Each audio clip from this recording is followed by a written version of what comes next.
Jacob, I mean, you had the layup there. Sometimes less is more. Oh, man, how did I miss that? I can't believe that one. Come on. All right, Jacob, like you mentioned, fantasy season's getting a little tight here. A lot of teams on bye weeks this week. Fantasy managers looking to make that one final push for the playoffs. You got to give them some must starts, right? Some locks, some guarantees. The guarantees got to be on the box, right? So who are some of those guys? Who's your first must start pick of the week?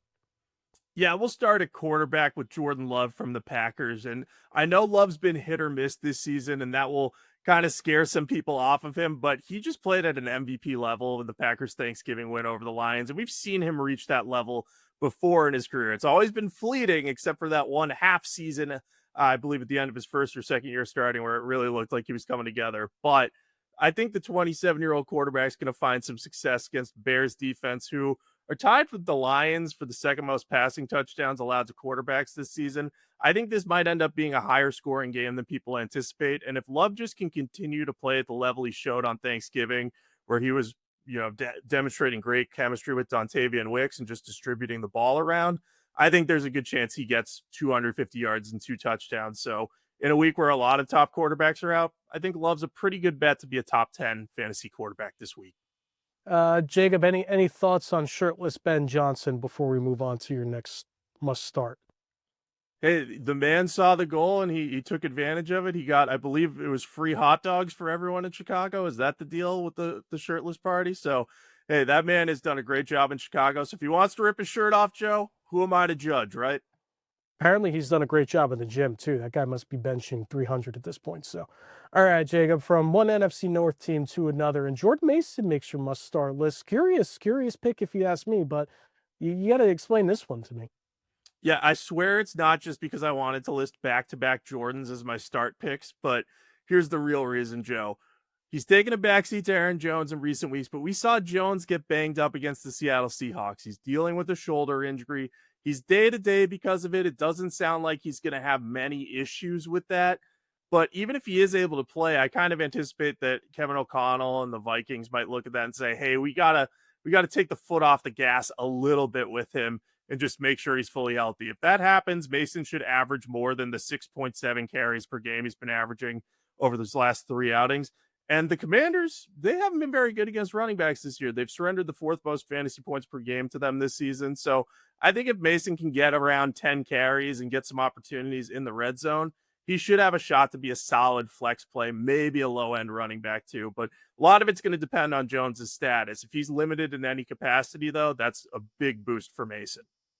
Here's a question, Jacob, that I've asked you a few times this season already, but Justin Jefferson at this point, what is his fantasy outlook with everything we know, the drama around JJ McCarthy, and is he good? Is he not? He's not very good. He hasn't been good so far this season.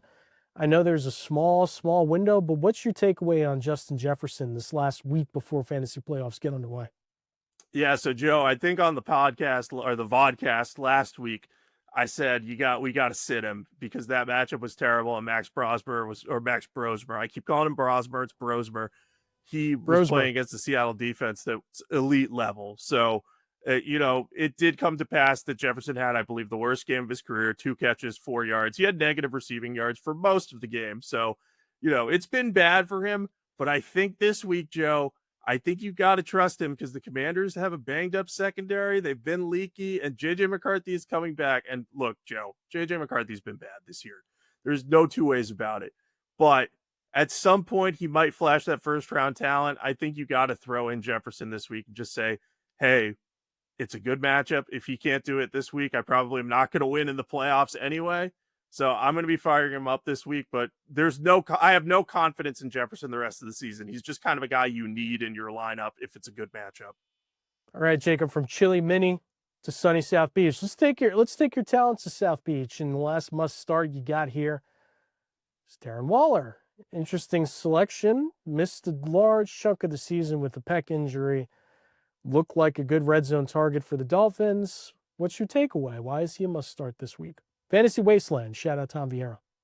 Yes, it is a fantasy wasteland at tight end. And, after picking Taysom Hill last week, I had to have like a soul searching moment of what I really look for in tight ends. And it is the red zone opportunities, Joe. And Waller has played 5 games this year. He has 4 touchdowns. That's pretty good. And he could have had a fifth last week. He got a red zone target. He was in the end zone. He just could not get his feet down despite being open. And whether that was just because he was shaking off rust after a long absence or whatever, I don't know. But at the same time, last time he played the Jets, he had 2 touchdowns. Doesn't get a lot of yards, but Tua Tagovailoa loves looking his way in the red zone. The Jets haven't been good against tight ends this year. They've allowed 7 touchdowns to the position. I believe that's tied for the third most in the league.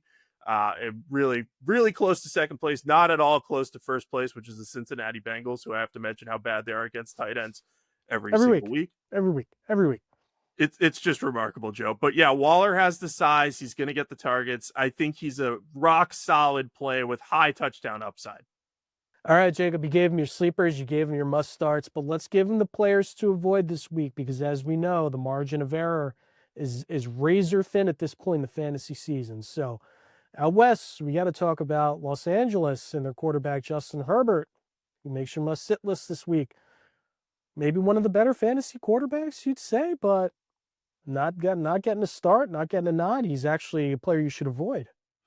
Yeah, it feels wrong to do this, Joe, and I've done this on a handful of occasions this year with a hit or miss success level, recommending sitting one of those top 8 type quarterbacks. But Herbert seems determined to play through a fracture in his non-throwing left wrist, Joe, and that just worries me. I don't like backing quarterbacks playing through injuries if I can help it, especially not when they're playing tough defenses like the Eagles, who have allowed just 12 passing touchdowns to quarterbacks this season.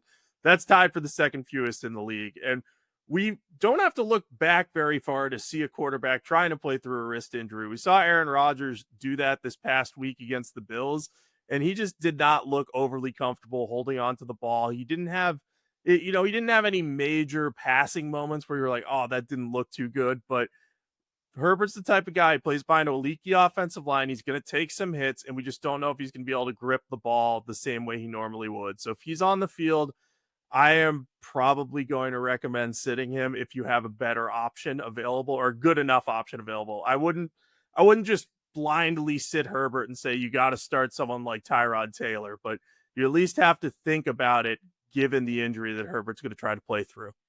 All right, Jacob, a favorite of this program all season long, Woody Marks. Makes your must sit list this week. Sell that to me a little bit, brother. I know you've liked Woody Marks a little bit, but doesn't make your must starts this week. Must sit, actually.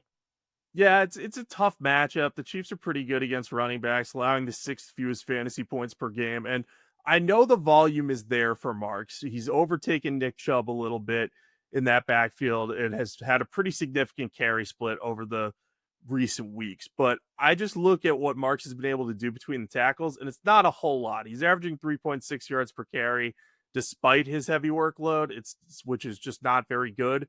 And I'm a little worried that he left last week's game with a foot injury. He was able to return. He looked fine, but are the Texans going to look at that and say, hey, we got to take the load off of him a little bit, split carries more evenly with Chubb? And Chubb is always a threat to vulture touchdowns. So I don't think there are going to be a lot of scoring opportunities for the Texans running backs this week. But if there are, I think Chubb might end up taking it from Marks, which is just going to cap his ceiling. All right, Jacob, and the last on your must sit list now, I think this is going to be a reasonable summation of the Bears' 2025 season. They're winning. Ben Johnson effect is real, but they've done it very ugly this season in a lot of spots. The offense hasn't really looked crisp or fluid in spots and long stretches, and I think that's why DJ Moore makes your must-sit list this week. Am I right? Yeah, it's all about consistency with the Bears receivers. There really hasn't been much of it, Joe. 1 week Roma Dunze looks like one of the top fantasy assets in the league. The next week you're like, what happened to him? Where'd he go? And the same can be said of DJ Moore, who's had far more duds this season than boom games. And the Bears are shifting towards more of a run-heavy offense. We saw that against the Eagles. That's kind of how Ben Johnson has liked to operate coming from that Detroit system. So I think you're going to try to see them win games like that.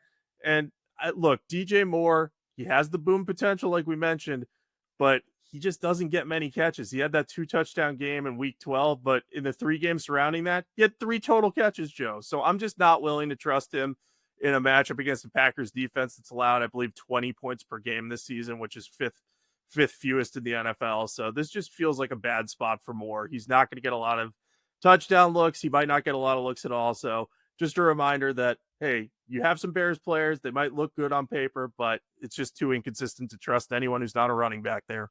Jacob, I mean, you had the layup there. Sometimes less is more. Oh, man, how did I miss that? I can't believe that one. Come on. All right, Cowboy. As the saying goes, aim small, miss small.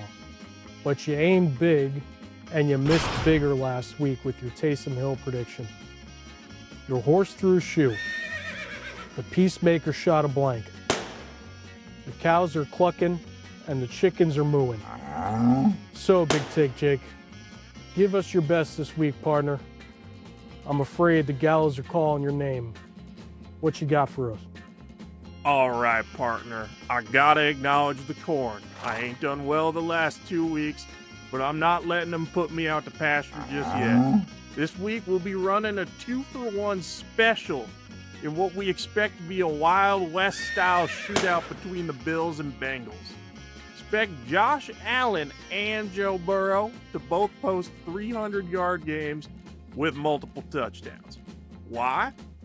Because Burrow was looking good in his return from the infirmary, while Allen, a former cowpoke at Wyoming, will be rip-raring to go after moseying his way to an easy win against the Steelers.